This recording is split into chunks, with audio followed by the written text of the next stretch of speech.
The letters SK seem to be tricky for some people to pronounce.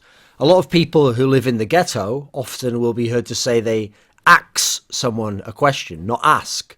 So if you wanted to learn how to speak the language of Counter-Strike, then someone from SK, Fallen, actually has produced a number of guide videos over on Boomeo where he could help you build up your skills in that particular sense, become a champion of the correct way to play Counter-Strike. It's not about the level that you play on, it's about understanding the fundamentals, and it's not just what you do. The key to me when you want to learn to be better at Counter-Strike or anything in life is understanding why to do something, because then, once you build up those fundamentals, then you understand when to veer outside, when to break the rules, because you understand when the exceptions are where the rule no longer applies universally.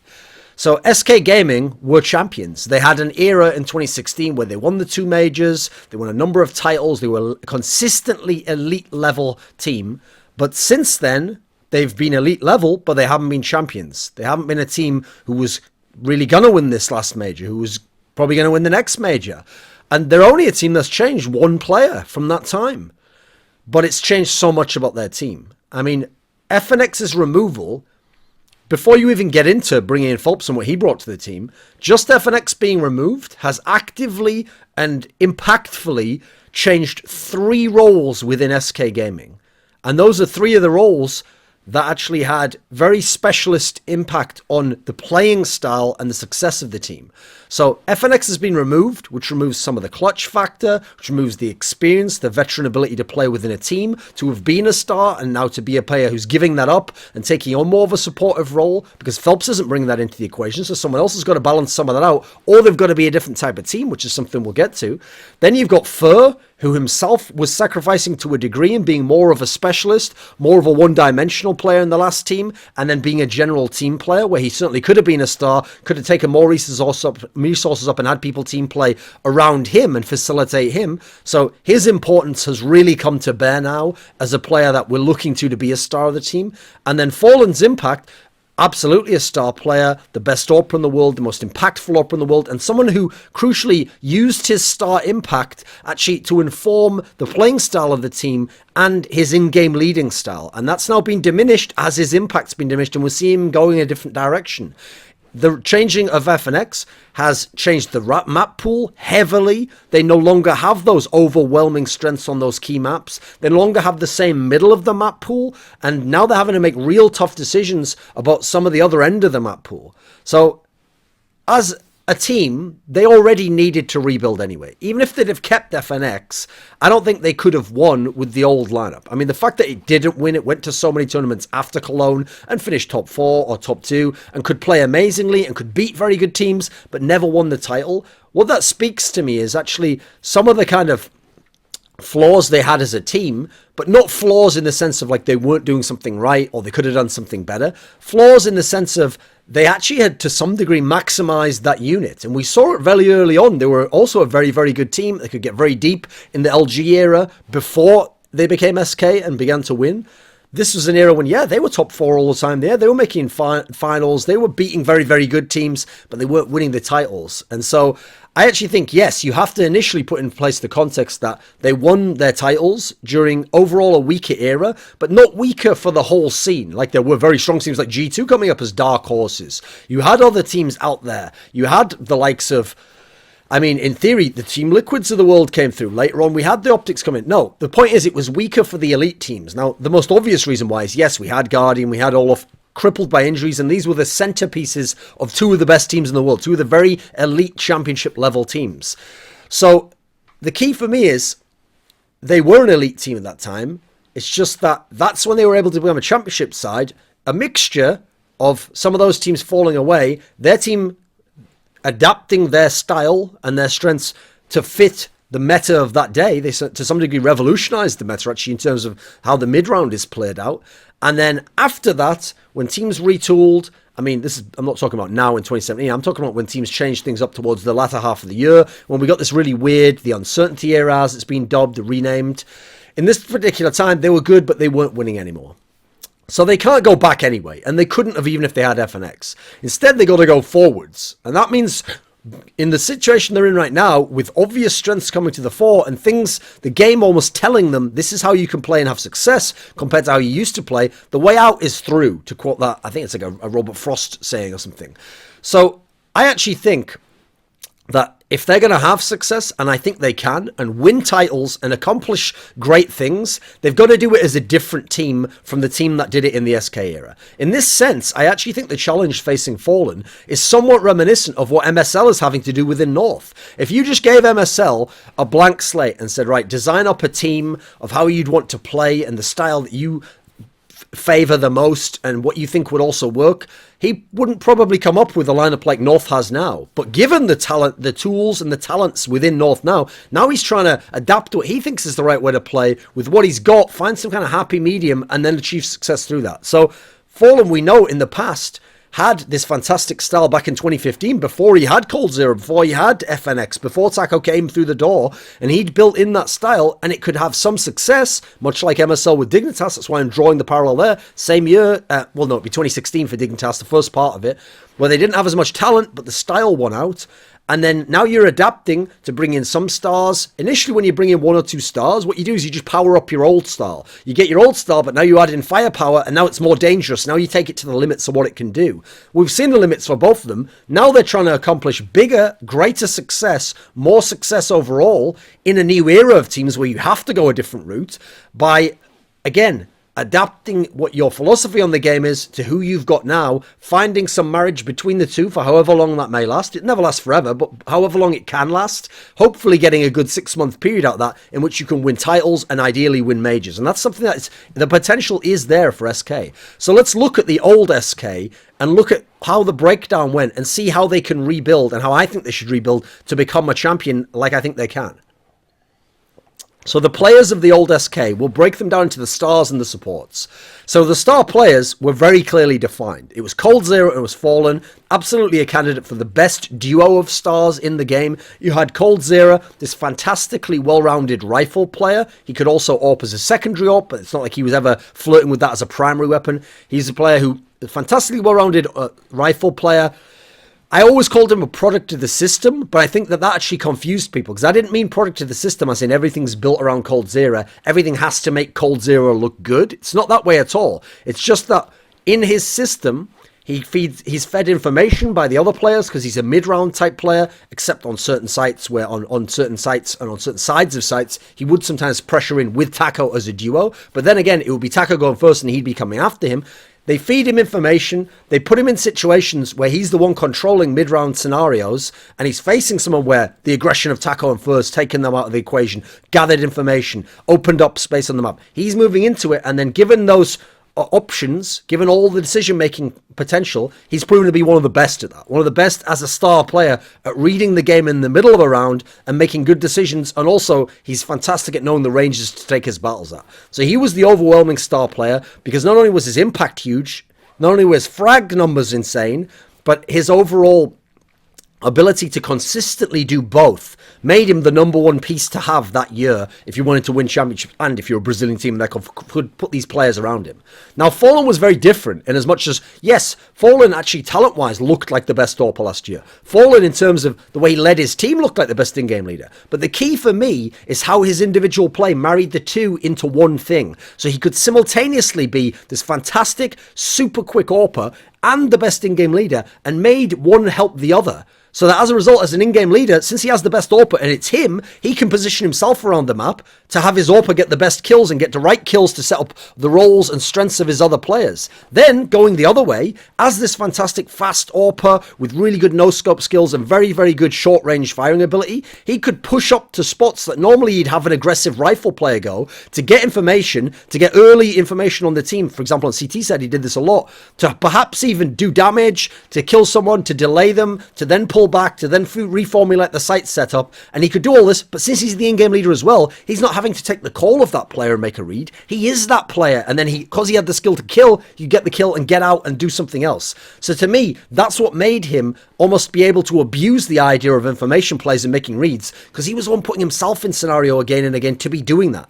Now, on the supportive end of the equation, I actually see all three of the other players in their own way as support players. Now, not literally in the sense that we often describe the support players having like the worst role, the hardest role. No, in the sense that they were supportive of how the unit worked as an overall and how the stars worked. So Fur's aggression was used also on T-side to gather information, to create space, to open up the map, to dynamically rotate a CT around if you want to attack the other side. It was used to do damage. He was a skilled player as someone who goes in and entries. Then you had, but to me he was more supportive in as much as, like, you can say to a degree that some pure entry fraggers play a supportive style to some degree.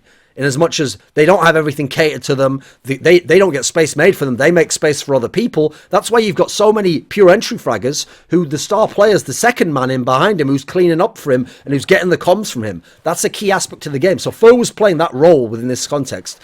FNX, we know, was a guy who stays alive, plays his spot, communicates well, plays with multiple people depending on the maps. He really was put on many different bomb sites with different bomb site partners, but he's got the experience and the calmness to be able to play those scenarios out. And then, this wasn't really his role, but when you put him in those clutch round situations, because he's one of the guys who stays alive, he's going to be in many of them, he was also particularly good at winning them and applying his mind and his calm, cool nature, at least in the game, not necessarily as a personality, to be able to win out the scenarios. And then Taco actually just was kind of a jack of all trades. Use him as an entry fragger on this map at this point, use him as a setup man on another part of the map if you go slow, use him as a lurker at a particular spot of a map if you want somebody to guard the behind while you put in the other players if you want the more aggressive side of the game there.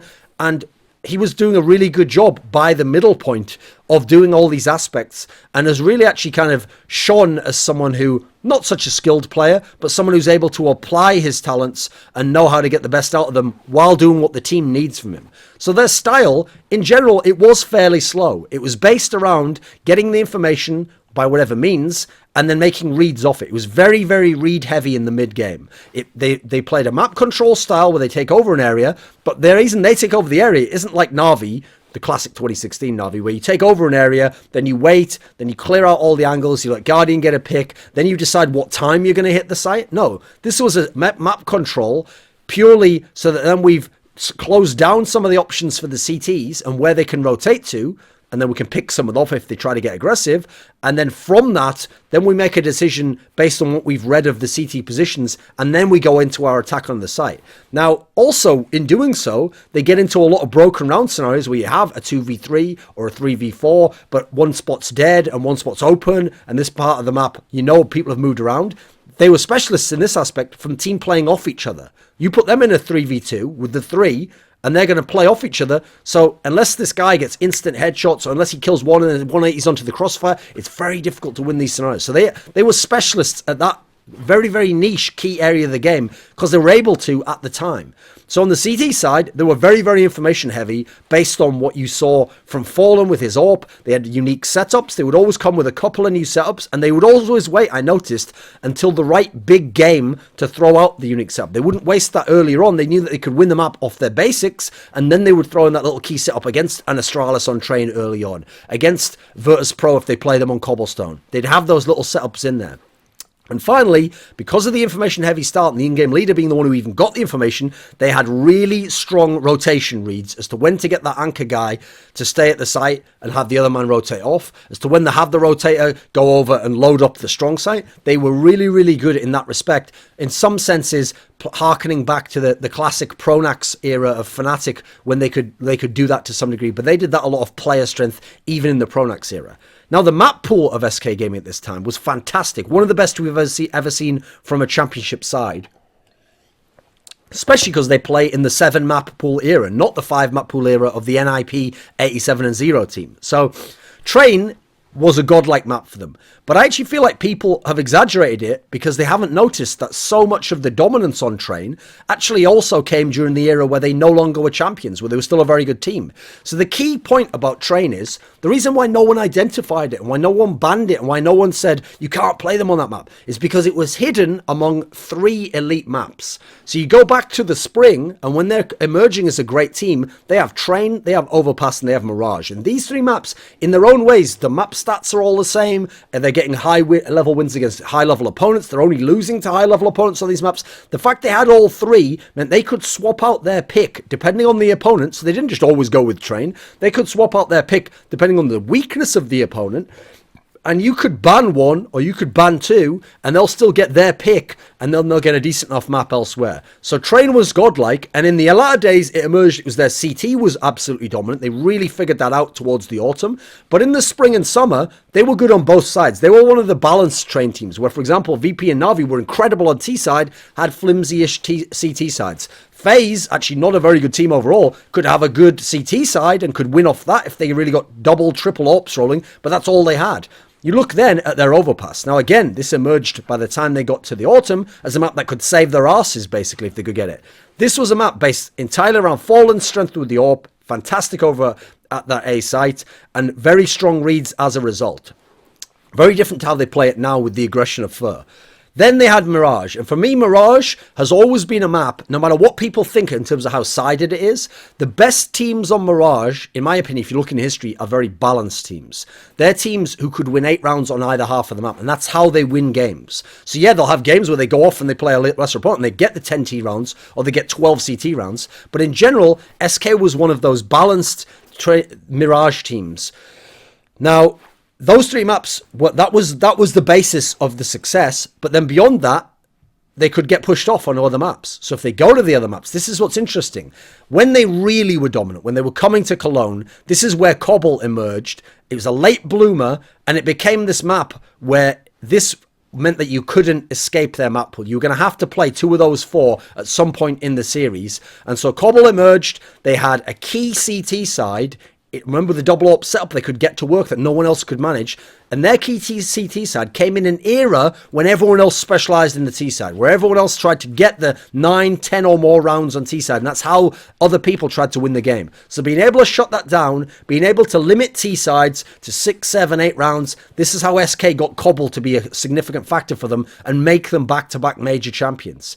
Then you go over and you look at the other 3 maps that were around. So Dust 2 had been their permaban originally. They took it off permaban status, and quickly they learned this is a decent enough map. When you consider this is going to be our 5th or our 4th map, because Mirage fell off after the summer, if you put this as our 4th or 5th map, hey, this is pretty good. Now you're starting to see how they can steal wins off lesser teams here, how they can have a chance when they play better teams on this map. That's one of the areas their map pool really rounded out. Now beyond that, Inferno was a good map for them early, but it was taken out of the equation by the spring. So instead in came Nuke, and they tried to play Nuke a bunch of times, and it was a problematic map for them. They only really stole that map from Virtus.pro at Cologne because they were so much better as a team overall, as an actual team, as in how they played, that they could abuse that on that map and have a strong CT side. And I think VP just really flopped there. VP figured out Nuke after that tournament, and SK never looked good on Nuke the entire time. So as soon as that was in, that was a problem map, and that started to pave the way for the team to go downhill in terms of results.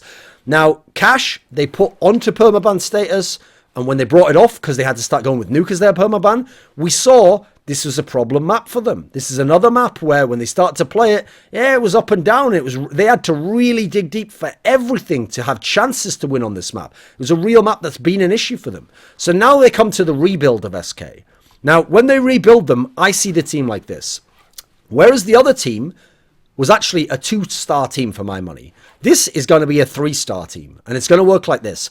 For me, Fur is the star player that I want catered to. I want him put in the positions that he feels comfortable in. I want him creating space, but in a way where he has support in doing so, and therefore is able to do damage. On CT side, I want him getting his spots and being able to play aggressively by having people load up the other site sometimes, so that his aggression there gets you the information. That's a way to still have information. Or you support him in going out, and you don't play more of a reserved style, and don't play back like you used to on maps like Overpass, where you relied on Fallen's up. Now you have the aggression of Fern, you go to a control style on CT side, and you just kind of strangle the terrorists and make it clear that they can only be funneled into one area where we have strong players to clean them up. And for me, the fact that he's able to get cold 0 numbers while playing a very drastically different style, which is incredibly aggressive, makes me see Fur as potentially the most important player on the team. Now, that's going to seem strange because they still have coldzera, and coldzera is the best player in the world. But coldzera is the best player in the world for his all-around game, for his consistency, and for the number of sheer frags he can put on the board. So coldzera is my other star, and he's primarily there. Now, the reason why I include Phelps as a star is he's going to be a semi-star. He's not going to meet the status of the other two, but in as much as we have to cater to him. He's a player who actually needs people to give him spots, to set him up for things, to give him permission to go and do things, and then when he's in position where he's getting those aggressive lurks off, or he's putting in entries on a different side of the map to where we're actually attacking, when he does this, he needs to be supported to some degree. He needs to have time to work with, he needs to be catered to, and in that sense, I think he's going to be a star in terms of he's not going to be one-dimensional. He's going to have a bunch of different things he's going to have to do, but he can't just do it on his own like Fur used to before. He needs support around him. So then the supports, whereas before they were a support-heavy team in terms of playing for the overall unit, I feel like now the supportive style, this is where Fallen can be very valuable. Because as an AWPer, he's not going to be that dominant AWPer. As an individual player, he doesn't look like he's going to be a star. But as someone who has played supportive before he took up the AWP, as someone who's one of the smartest players in the game, and who now has the firepower elsewhere, he can definitely play a supportive role and play it well. And he's got Taco there, a guy who, again, jack of all trades, can do it all. And this is the unit of the team that I see existing now and being a potential champion. Then we look at the style. So I feel like this is a more aggressive team. This is a team based more around taking the aim and the talent of a player like Fur and driving it into a spot and then bringing in the rest of the troops and having coldzera come in and clean up anything else that's there, control the middle of the game, be able to kill rotators. Phelps can be an aggressive distraction elsewhere to help this raw aggression work so people can't just load up the site that it seems like you're going to hit. It's going to be less information heavy on CT side because you can't have the same level of aggressive peaks by Fallen, and he's not getting the kill as well. That's the key thing. So it's a bit trickier to make just pure read rotations. You've got to live a bit more off. You've got more firepower. Firepower can sit on the spots and they can kill more people when they're on the spot that you expect them to be and the enemy comes in, but they're more talented so they can get more kills off. It's less based around tricky setups where you swap out where FNX and where Fur play, where you make Taco go to a different spot, where you make Taco play more aggressively on a spot, where you make Fallen have an aggressive peek over here while the rest of the players play on the site. It's going to be less of that because Fallen not only can't get the same reads off, but he can't get the read off and get a kill. That was the overpowered nature of Fallen in the old lineup. So the key for me is what this is going to do to their map pool. Because as I've watched their map pool, and it's been all over the place ever since they went to Foxes a Standing and now with Phelps. And they've had the success here and there, and it's been bizarre. I feel like now I've figured out their map pool, and I think they're starting to figure it out as well. And I actually think this is where we can make some good reads as to where they're going to go. So first and foremost, the best map for SK Gaming right now, and the map that should be their home map, is Mirage. No one else in the world has Mirage as a number one map. No one else in the world can say, I'm the best on Mirage. Everyone else, it's like third, fourth best map. They'll play it. They think they're good. I mean, Na'Vi might say it's their best map, but Na'Vi's not like the best team in the world on the map. Fnatic like to play it. It's up there in their top two maps, but Fnatic aren't the best team at the moment and have their own problems in terms of style. So I think right now, this is the key. SK can make hay. They can build a really strong chance to win by the fact so many people will play them on Mirage and it can be their best map, and I think they can be the best team in the world on Mirage. So I think this is a map that's really going to play to the aggression of Fur, and it allows coldzera all those great mid-round opportunities to dominate and to really be able to do a lot of work. A lot of the fights can be at mid-range where he is one of the best in the world with his spray/burst style. I think this is an ideal map for them, and you look at the map record, it is the one leading the way in terms of the stats. The game is telling them Mirage is where you guys are at right now if you want to have a strength, if you want to have a home map. Now beyond that, the interesting thing about this team, this is what shows what a different team they are. Cash in the past was a liability for them. Even when they started playing it again after Nuke came in, they really were up and down on it. I actually feel like right now, Cash can become their second best map. I feel like this is a map already where I've seen very good things from them. They're starting to figure it out. With Phelps in the lineup, it's a very different style of SK. The aggression, I think, is actually going to work. This is an individually skilled map. This is a map where if you've got aggressive players on T side, now you can really make plays. Now you can put pressure on the CTs. You can trap them into areas. You can force over rotations. This is a map where Fallen's style to lead has to be different. But I feel, whereas he's obviously very accomplished on Mirage, but I feel like as he attunes to it, this will become their second best map. And that's another key. Because not only do a lot of teams play Mirage, but a lot of teams actually don't outright ban Cash. A lot of teams will allow Cash to be played. And the problem is almost all the teams out there are bad on Cash. There are very, very few teams who are legitimately good. There's so few world-class cash teams that if you can make this your second best map, now you've got options to go into weakness of the enemy. And now if this ever comes up as deciders, you're in good position to win these series.